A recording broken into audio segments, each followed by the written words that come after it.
Hello बच्चों, आइए इस प्रश्न को पढ़ते हैं। पृथ्वी के किसी उपग्रह एस की कक्षित त्रिज्या एक दूर संचार उपग्रह की कक्षित त्रिज्या की 4 गुनी है। एस का परिक्रमण काल है। पहला ऑप्शन है 4 दिन, दूसरा ऑप्शन है 8 दिन, तीसरा ऑप्शन है 16 दिन, चौथा ऑप्शन है 32 दिन। आइए इस प्रश्न की मुख्य अवधारणा की चर्चा करें। मुख्य अवधारणा। अभी हम समझते हैं कि जो दूर संचार उपग्रह होते हैं वो क्या होते हैं। मान लीजिए ये हमारी धरती है, जो कि मान लेते हैं कि कुछ इस अक्ष के चारों तरफ चक्रण कर रहा है, कुछ इस तरीके से। तो एक ऐसा कक्ष जो कि विषुवत तल में हो, कुछ इस तरीके से बना देते हैं उसको। अगर उस कक्ष की पृथ्वी के केंद्र से दूरी मान लेते हैं आर है, ये आर अगर बराबर हो लगभग लगभग 36,000 किलोमीटर के, तो इस अवस्था में जो भी उपग्रह इस कक्ष में होगा उसका आवर्तकाल 24 घंटे के बराबर हो जाता है। अर्थात जिस तरीके से पृथ्वी घूम रही होगी उसी तरीके से यह उपग्रह भी पृथ्वी के चारों तरफ घूम रहा होगा। जब पृथ्वी पे एक दिन होगा तो उस वक्त यह उपग्रह एक चक्कर लगाएगा। अर्थात अगर पृथ्वी एक चक्कर लगाता है तो ग्रह भी एक चक्कर लगाएगा। इस तरीके का जो जो भी उपग्रह होता है उसको बोला जाता है भू स्थिर उपग्रह, और इस कक्ष को बोला जाता है भू स्थिर कक्षा। तो यहां लिख देते हैं भू स्थिर उपग्रह। भू स्थिर इसलिए बोल रहे हैं, अगर आप मान लीजिए यह एक भू स्थिर उपग्रह है, पृथ्वी से उसके केंद्र से 36,000 किलोमीटर लगभग लगभग दूरी पे, तो जब आप उसको पृथ्वी के धरातल से देखेंगे आसमान में, तो वो आपको रुका हुआ लगता है, क्योंकि वो पृथ्वी के साथ ही घूम रहा होता है। सारे के सारे जो दूर संचार उपग्रह होते हैं उनको भू स्थिर कक्ष में ही रखा जाता है। अर्थात हम बोल सकते हैं कि जो दूर संचार उपग्रह होते हैं, यहां लिख देते हैं उसको दूर संचार उपग्रह। उनके लिए जो आवर्त काल होता है, अर्थात उनके घूमने का समय पृथ्वी के चारों तरफ, वो 24 घंटे होता है। 24 घंटे मतलब क्या, 60 × 60 इतना सेकेंड के बराबर। तो यहाँ पे हम कुछ चीजें और समझते हैं।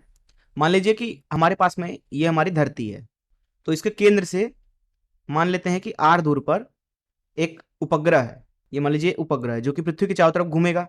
मान लेते हैं कि ये लगभग लगभग वृत्तीय कक्ष में घूम रहा है उपग्रह पृथ्वी के चारों तरफ। तो क्या होगा, अगर जो उपग्रह है v गति से मान लीजिए घूम रहा है r त्रिज्या में, तो उसको केंद्र की तरफ कितना बल चाहिए, mv का वर्ग भागे r। हमने मान लिया कि जो उपग्रह है उसका द्रव्यमान m है और पृथ्वी का द्रव्यमान बड़ा m, तो ये बल उसको कहां से मिलेगा, गुरुत्वाकर्षण बल से। तो g पृथ्वी का द्रव्यमान गुणे सैटेलाइट उपग्रह का द्रव्यमान भागे r का वर्ग। तो यहां से आपको मिल रहा है v का वर्ग बराबर, ये छोटा m दोनों तरफ से कट जाएगा, gm भागे r। तो यहां से आपको v का मान मिलेगा, v बराबर वर्गमूल के अंदर gm भागे r। अब अगर हम यहाँ पे इस उपग्रह का जो आवर्त काल है अगर उसे t बोल देते हैं, तो t का मान लिखा जाएगा 2πr भागे v। अर्थात t वह समय है जिसमें सैटेलाइट जो है, यहाँ पे उपग्रह जो है वो एक पूरा चक्कर लगा लेगा v गति से। तो ये हो जाएगा 2πr भागे v गति, जो कि है वर्गमूल के अंदर gm भागे r। तो यहां से आपको आवर्त काल का सूत्र मिल रहा है 2π भागे वर्गमूल में gm गुणे r की घात 3/2। तो इस मुख्य अवधारणा का इस्तेमाल करके चलिए प्रश्न को हल करते हैं।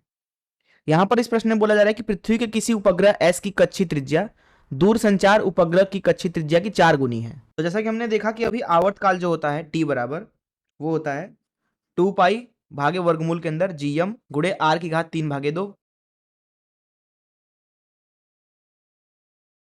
अब यहां पे अगर हम भूस्थिर उपग्रह के लिए सूत्र लिखना चाहें, तो जिसका आवर्तकाल 1 दिन होता है, तो 1 दिन बराबर लिखा जाएगा 2π भागे वर्गमूल में gm, जहां m पृथ्वी का द्रव्यमान है, गुणे r की घात 3/2।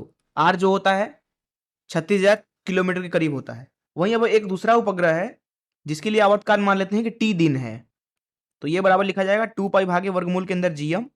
बोला गया है कि जो उसकी त्रिज्या है वो भूस्थिर उपग्रह की त्रिज्या से 4 गुना है, तो यहाँ 4r लिख देंगे की घात 3/2।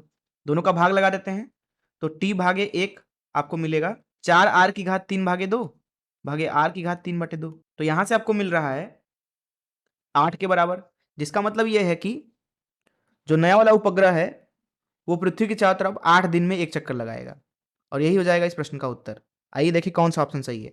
जैसा कि यहाँ पे आप देख सकते हैं कि बी ऑप्शन ही सही है। मैं आशा करता हूं कि आपको इस प्रश्न का हल जरूर समझ में आया होगा। धन्यवाद।